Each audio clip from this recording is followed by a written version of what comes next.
네, 후보님 재산, 부동산 또 소소한 실수 정도가 중요한 이슈가 되는 것에 대해서 좀 안타깝긴 한데요. 제가 국민의 눈높이로 볼 때는 아무 문제가 없고 공직자를 하시기에 충분하다는 말씀을 한번 확인해 드리도록 하겠습니다. 국민들께서 어쨌든 한선수 후보자를 굉장히 높게 평가하고 있습니다. 우리 대한민국에서 가족들이 있는데 중산층 가정에서 형제 중에 누군가가 큰 돈 벌면 형제들하고 의상하는 일들이 상당히 많이 생겨요. 내가 돈이 많이 생겼으니까 부담스러워하고 거리 두고, 후보자님 보니까 동생들도 다 챙기고 밥 먹고 사는 문제도 다 지원해주고 부모님도 챙기고, 뭐가 문제입니까? 예? 지금 대한민국의 가장 큰 문제 중에 하나는 뭐냐면은 대한민국은 자유시장 경제를 유지합니다. 누구든지 불법을 하지 않는 한은 자유롭게 돈을 벌 수 있죠. 이게 시장의 논리입니다. 반면에 이런 것들이 국가의 여러 가지 사회 문제가 되지 않도록 공공부문에 있어서는 부패와 비리가 없는 공직사회를 철저하게 해나가는 것들을 양대 축으로 중요하게 생각하고 있습니다. 지금 저는 한국 사회 가장 큰 문제 중에 하나가 뭐냐? 돈도 많이 갖고 싶고 권력도 동시에 많이 갖고 싶은 사람들, 이런 사람들을 기득권과 특권이라고 이야기하고, 이 사람들이 권력을 남용할 때 한국 사회에 여러 가지 문제가 해결되지 않는다라고 보는데, 우리 후보님 보니까 민간 기업에서 역량으로 재산도 많이 늘리시고 형제들도 돌보고, 또 공직사회에 오니까 집도 다 정리하셨어요. 그것도 헐값에 손해보면서 파셨고, 또 하나 그것만이 아니에요. 보니까 차입 중에 일부 한 5억 원은 국제 구호개발 이런데 기부도 하셨습니다. 대한민국이 갈등 없이 보다 나은 국가로 가려면 많이 가진 사람들은 노블리스 오블리주를 해야 되는 거고, 권력을 가진 사람들은 부패하지 말아야 되고, 또 돈을 많이 벌었는데 공직에 오면 공직에 적합한 활동을 해야 된다라고 생각을 합니다.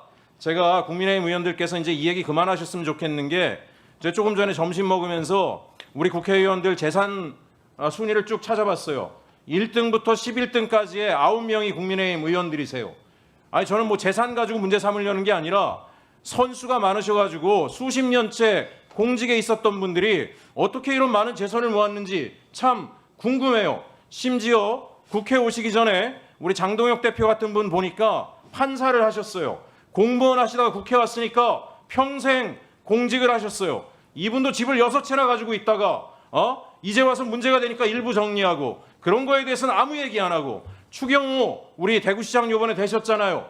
어떻게 공무원 생활하면서 4, 5년 사이에 재산이 30억이 늘어납니까? 1년에 연봉이라는 게 빤한데 그런 것들 가지고 문제 삼아야지, 지금 민간 시장에 있다가 자기 점검들을 하고 자기 재산까지 정리하면서 적은 연봉 받고 공직에 오시는 분을 이렇게까지 털면서 인격을 모욕하는 짓은 국민들이 용납하지 않을 것이다 라는 말씀을 하겠습니다. 이 시간 이후로 그런 얘기 안 했으면 좋겠다는 말씀을 드립니다.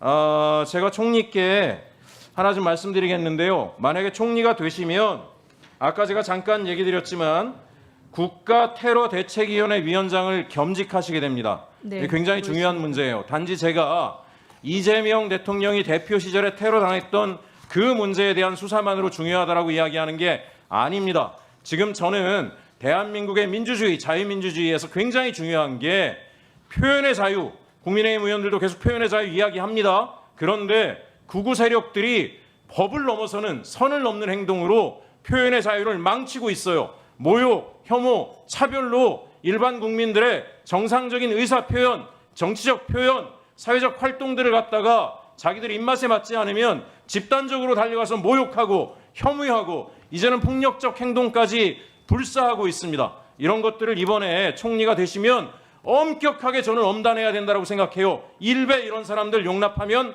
안 됩니다. 저도 관련법을 발의를 했습니다. 국가에서 이런 것들을 엄밀하게 보지 않으니까 대한민국 민주주의가 흔들리니까 무슨 국적도 없는 인간들이 들어와서 대한민국 주권자까지 조롱하고 있어요. 이게 뭐하는 놈들입니까? 이 모스탄, 고든창, 도둑 이재명을 제거하라? 합법적 대통령이 아니다? 지가 뭔데 이런 얘기를 해요? 한미동맹을 해치는 일입니다. 오죽하면 트럼프 정부까지도 우리와 무관하다, 한미동맹 해칠 수 있다라고 선을 그었어요. 근데 일부 야당 의원들이 공항까지 나가가지고 이분들을 영접을 해요. 어떻게 이런 일이 대한민국에서 있을 수가 있습니까? 총리님, 엄단해야 됩니다. 적당히 봐주면 안 됩니다. 민주주의 질서를 지켜야 됩니다. 지금 우리나라 주식이 왜 올라가는지 아세요?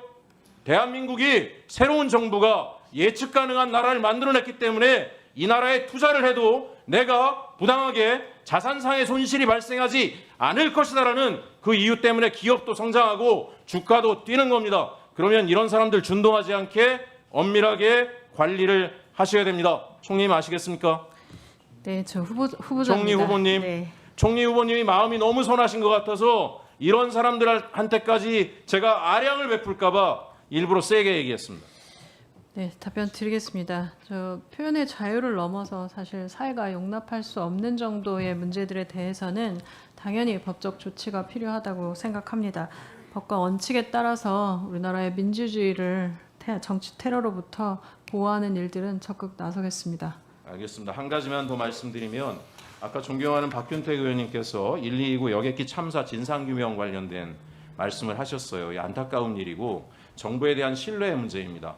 대규모 참사가 발생할 때마다 국민이 납득할 만큼 수준의 진상규명이 잘 되지 않았어요. 어제는 세월호 사건에 정말 그 어린 학생이 나이 들어서도 트라우마를 극복하지 못하고 목숨을 끊지 않았습니까? 이런 일이 생기지 않게 정부가 충분히 능력이 되지 않습니까? 지난번에 국조특위 하면서 제가 보니까 이게 국토부의 카르텔이 진상규명을 가로막았다라고 하는 것들을 보게 됐어요. 그래서 국조실로 옮겨가지 않았습니까? 국무총리실로. 근데 국무총리실에도 저는 걱정이 되는 게 하나 있어요. 총리실에도 국토부에서도 파견 나온 공무원들이 있지 않겠습니까? 그런데 손 타지 않도록 이번엔 총리께서 엄밀하게 관리를 하셔가지고 빠른 시간 내에 진상규명이 되고 책임자가 처벌이 되고 유족들이 고통에서 벗어날 수 있도록 이건 정말 중요한 문제입니다. 그런 게 돼야 우리가 재발을 막을 수가 있고 국민들이 대한민국을 더 신뢰하지 않겠습니까? 네, 그 의원님 말씀 주신 부분 굉장히 중요한 부분이라고 생각합니다. 만약에 임명이 된다면 적극적으로 관련된 내용들 찾아보고 또 아까 말씀드린 것처럼 입구에서 뵀던 유가족분들 뵈면서 느꼈던 부분들이 있어서 우선해서 만나 뵙고 상황들 파악하고 해야 할 일들 적극적으로 하겠습니다.